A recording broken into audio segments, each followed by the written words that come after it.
আচলতে নগাঁও ক্ৰীড়া সন্থাৰ উদ্যোগত অসম হকী সন্থাৰ সহযোগত আমি এইবেলি 15 সংখ্যক Assam hockey inter district senior women hockey প্ৰতিযোগিতা 3দিনীয়া কাৰ্যসূচীৰে আমি আয়োজন কৰিছোঁ আৰু আমাৰ এই আয়োজনৰ ক্ষেত্ৰত সমগ্ৰ অসমৰ 16টা জিলা দলে যোগদান কৰিছিল যদিও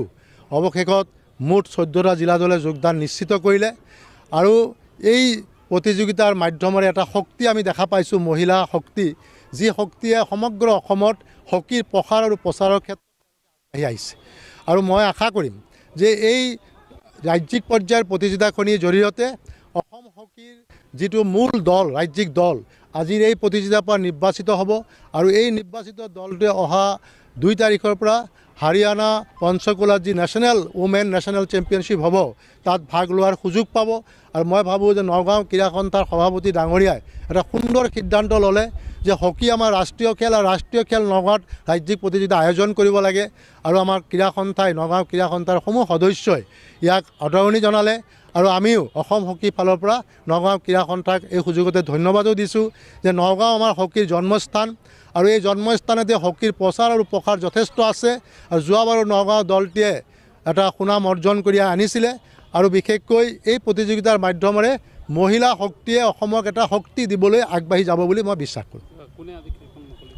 আজি খেলখন আনুষ্ঠানিকভাৱে মুখ্য অতিথি হিচাপে উপস্থিত থাকে ভাৰত চৰকাৰৰ ক্ৰীড়া প্ৰাধিকৰণৰ